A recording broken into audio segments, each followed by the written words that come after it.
Welcome to the show. As always, you know the drill.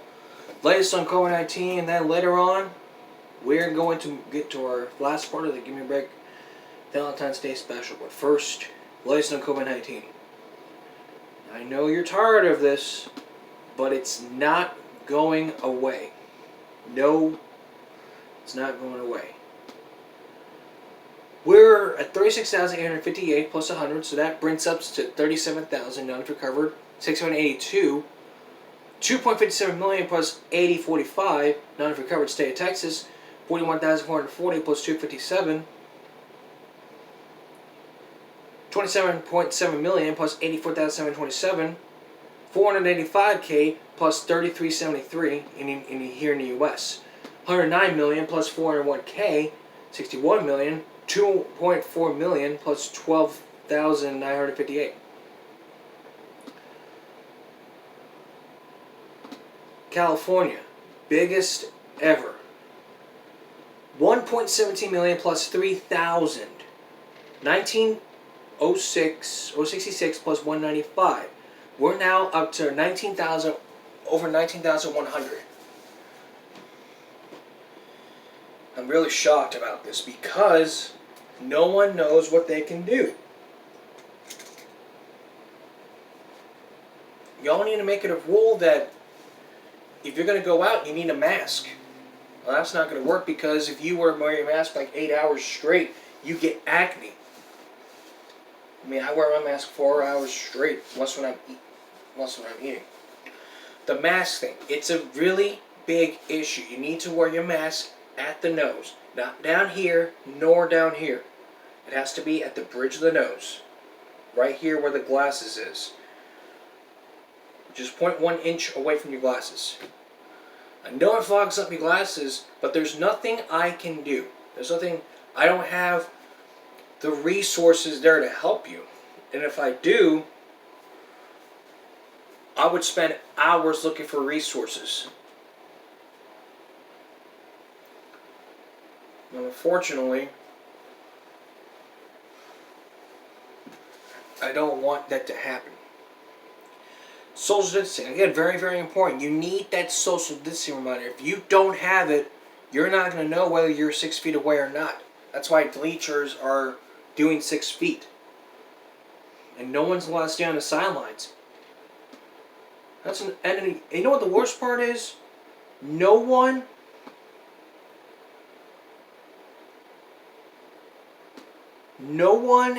was being social distanced. No, I don't think I saw anyone wearing masks.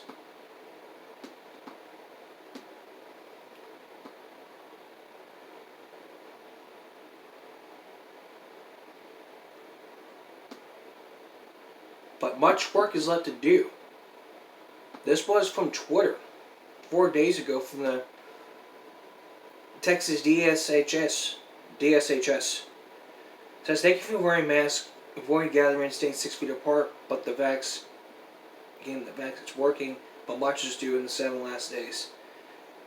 9360 new cases a day, 9675 current hospitalizations, 3,000 new facilities reported a day.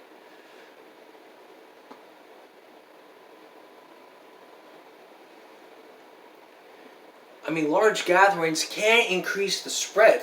Don't go to those large gatherings. Church. If you're going to go to church, you need to make sure that you're vaccinated. Make sure that you're vaccinated. If you're vaccinated, then you go to church. All churches need to mandate they get vaccinated. If you don't get vaccinated, you can't come in. Make sure you're vaccinated. That's what all churches need to do. I saw one person wearing a mask. And no one else was wearing it because they don't want to.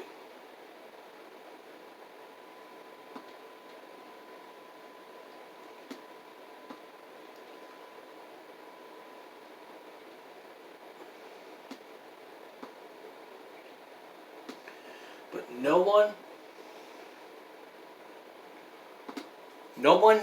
understands the words social distance. Social distance means staying within 6 feet.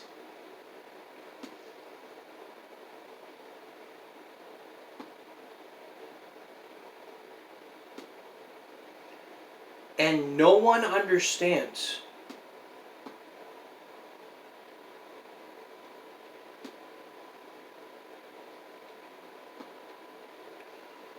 But because of this, no one understands. No one. The media are telling you guys the truth. That's why you hear about these numbers. The numbers are real. Don't believe those anti-maskers.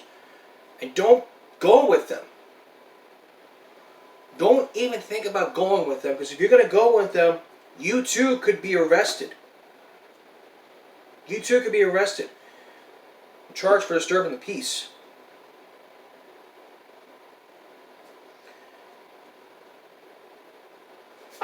But the thing here needs to happen. We need to make sure we're wearing those masks staying 6 feet.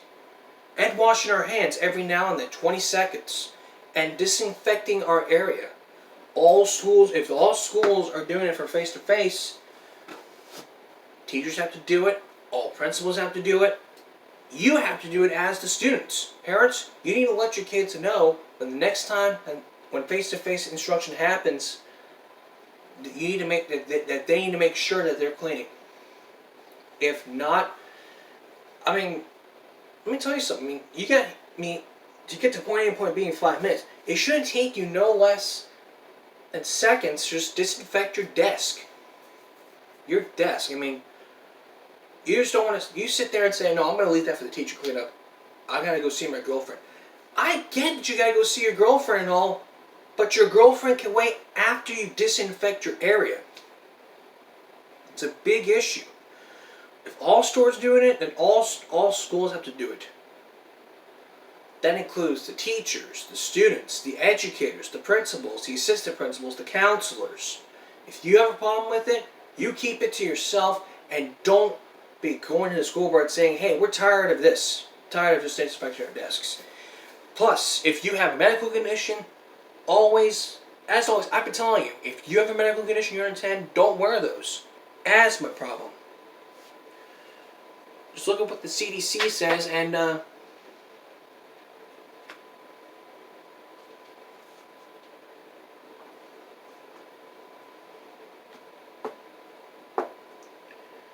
just try to understand that we're keeping safe. And speaking of safe, next we're going to give you some tips on conserving electricity from what the AEP suggests. I know this big freeze ain't over in the state of Texas, but it's not gonna end. Latest on the impeachment trial from Trump.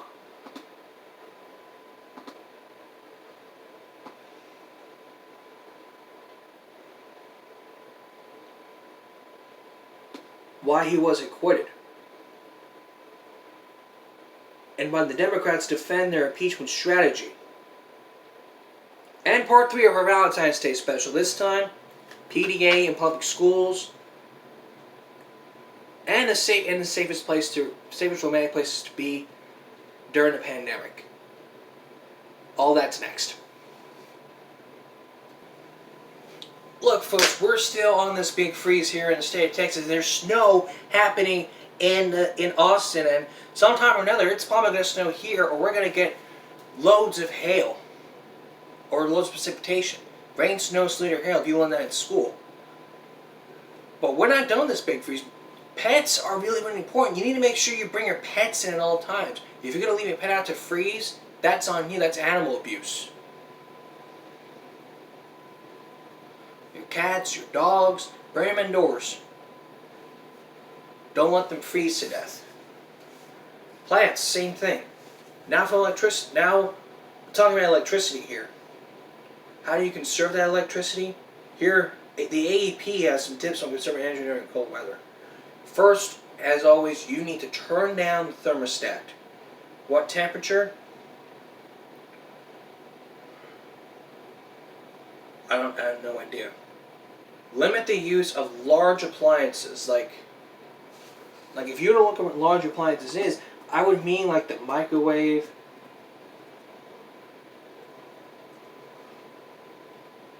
like the refrigerator, the freezer, the washing machine.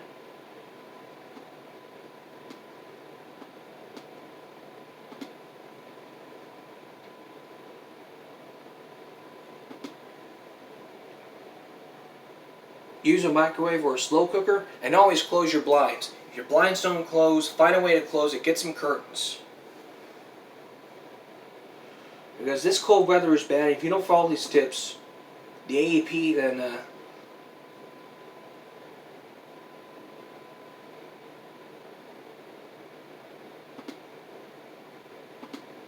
this is a big issue. And if you're planning on traveling, the CCIA, the Corpus Christi National Airport, is canceling all flights due to this weather. It's like you can't be going somewhere like to Canada in 50-degree weather when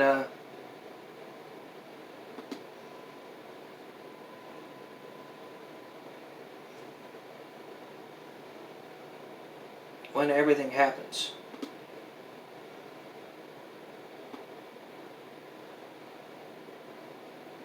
And because of that freezing weather, it's probably not going to happen. The blood donation not going to happen. Kingsville closures.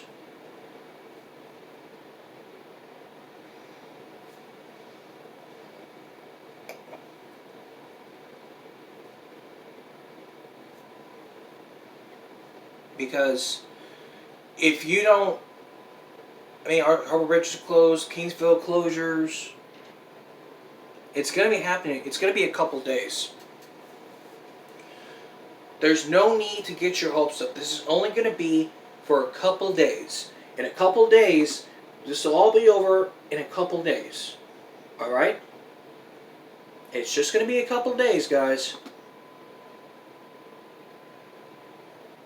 Don't you guys worry. It's just for a couple days until this all blows over.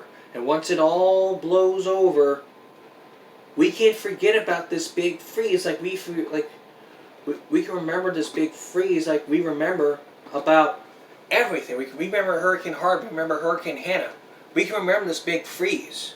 We remember snow back in 2004, and we have ice on the ground. If you see ice on your ground, send me a picture, and it'll be uploaded on today. It'll be shown on today on Mondays. Tomorrow's Give Me a Break. Next, the latest on the next, we're going to bring in the very latest on the Donald Trump impeachment trial. Why Trump is acquitted, and why the Democrats defend their impeachment strategy after the acquittal. We're going to give you the very latest from CBS News and from Bloomberg Politics when we come back. Look, we're now in day 6 of this impeachment trial, and it's all going to be over real soon. We don't know when. But the former president accuses the Democrats of taking political vengeance. Here's very latest from Bloomberg Politics, NBC, and CBS News.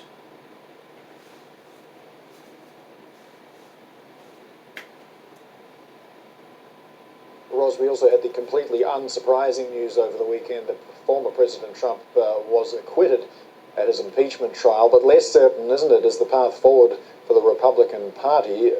What is the role of former President Trump in that going forward? Well, we get the impression that former President Trump is emerging triumphant from his second acquittal, even though 7 members of his own party actually voted for his conviction. That's the highest ever for impeachment of a president's own party. So there's definitely a split between those who want to end sort of the Trump era and move on, maybe move back to the center, and those who think that...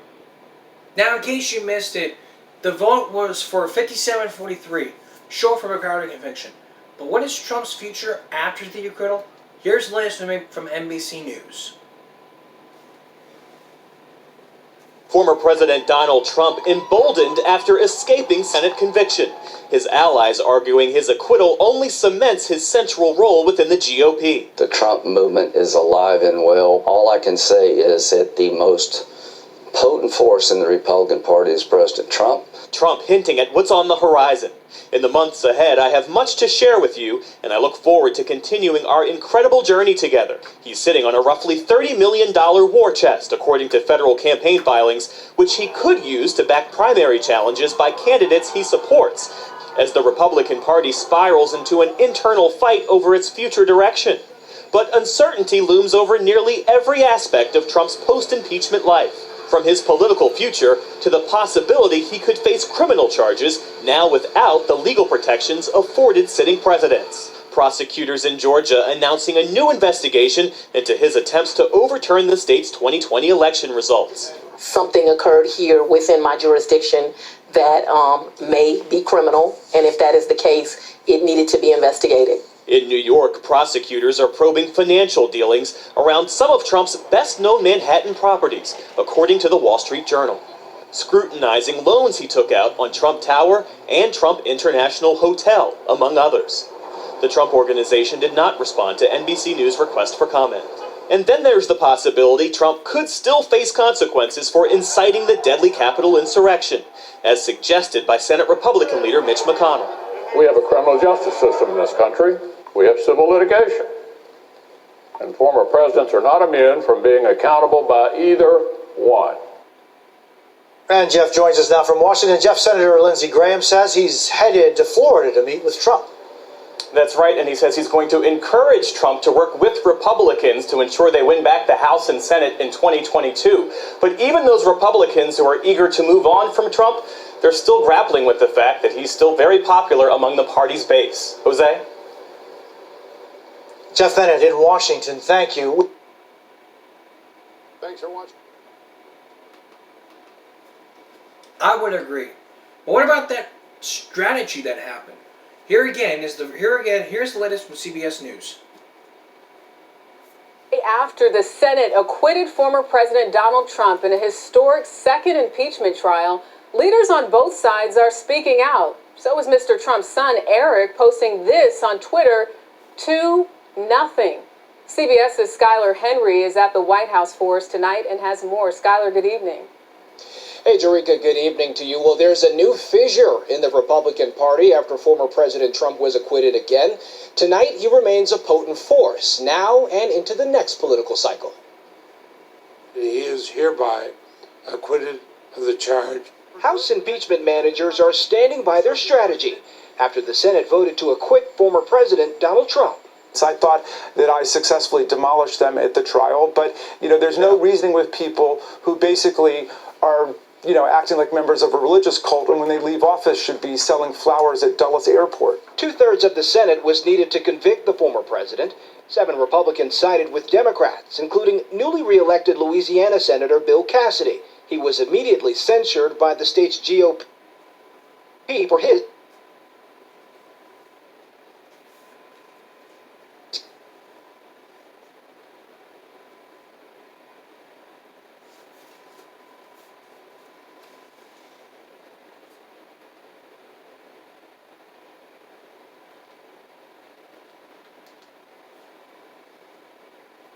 of the Senate was needed to convict the former president. 7 Republicans sided with Democrats, including newly re-elected Louisiana Senator Bill Cassidy. He was immediately censured by the state's GOP for his guilty vote. The Republican Party is more than just one person. The Republican Party is about ideas. But other Republicans disagree, insisting Mr. Trump is vital for the party's success in next year's midterms. My goal is to win in 2022, to stop the most radical agenda I've seen coming out of the Democratic presidency of Joe Biden. We can't do that without Donald Trump, so he's ready to hit the trail, and I'm ready to work with him. Others are cutting ties. In a statement, President Biden said even those who oppose the conviction, like Senate Minority Leader Mitch McConnell, believe Donald Trump was guilty of a disgraceful dereliction of duty and practically and morally responsible for provoking the violence unleashed on the Capitol. If President Trump were still in office, I would have carefully considered whether the House managers proved their specific charge. But those words outraged House Speaker Nancy Pelosi. She pointed out it was McConnell who chose to delay the start of the trial until after January 20th. It was a very disingenuous speech. Mr. Trump may have cleared 2 impeachment trials, but he's still in legal jeopardy, including close scrutiny of his business practices in New York before he became president. Jerika? Skylar Henry, thank you. I would agree. I would probably agree. If he wasn't why was he acquitted? I mean, he was responsible for those riots. If I was over there, I could have just voted to be one of those people to vote for. I would just vote for them. Or just come up and say, no, change your minds. He did it. He should be held accountable for his actions. He said, let's go march down. Let's go march down Washington and go do whatever he said. Jeez. He was responsible. He should be held accountable for his actions. He should not run for president anymore. I am with Joe Biden on this. Donald Trump is a racist. He's unacceptable.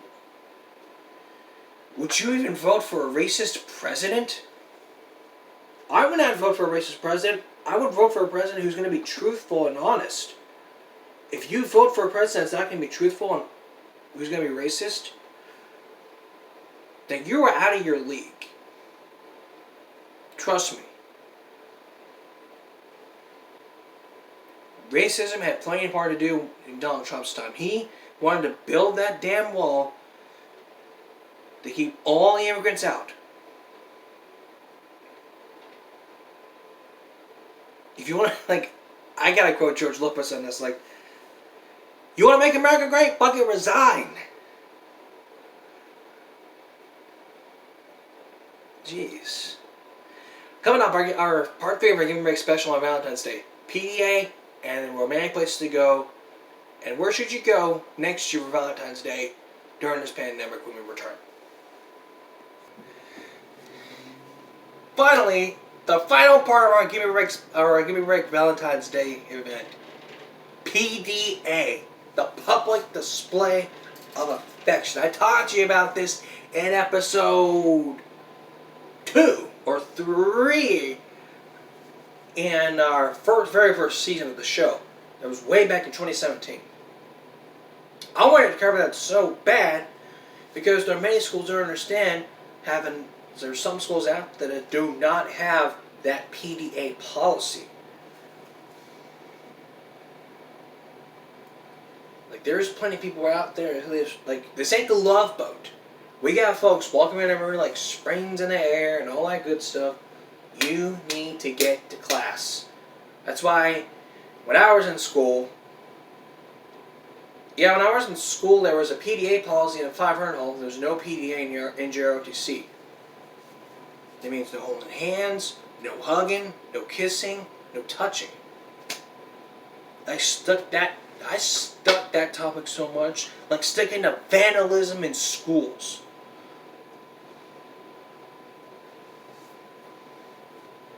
And trust me, PDA is one of the worst things ever. Is one of the worst things that can happen in a public school. I mean, you're there to learn, not to hang out with your girlfriend and stuff. I mean, you'll have plenty of time to do that after school. But if you do it on school property, you are in big trouble. You will be in trouble. No violence. I mean, you're taught to keep your hands to yourself. No hugging, no kissing, none of that. Unless it's holding hands. So if you're shaking hands or giving high fives, that's okay. Well, that may be okay. But if you're going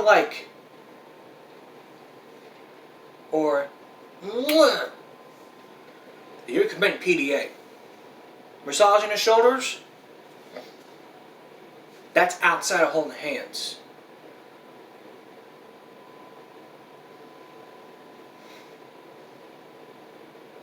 PDA does not stand for public disorder of affection. It stands for public display of affection.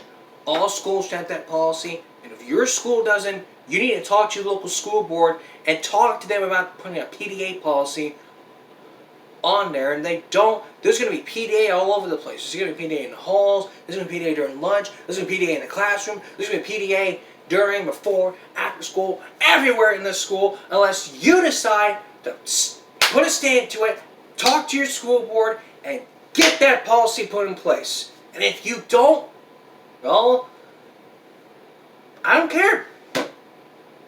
That's it. Go do what you want.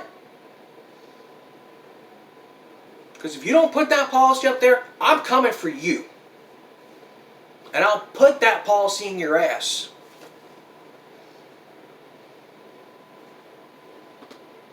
And it better stick to you better stick your ass to that policy and make sure that the administrators are enforcing all that kind of stuff. And we have to make sure none of it happens. Now, before we leave, next time for Valentine's Day, just do it in your own home. It's not that simple. Just do your Valentine's Day in your home. Okay. What about in a fancy restaurant? Well, masks, all that stuff. Just remember that. With that in mind, we wrap up Give Me a Break Sunday. I'll see you tomorrow for Give Me a Break Monday. I'll see you again for Give Me a Break Monday. Tomorrow. Have a good night, everyone. I'll see you tomorrow.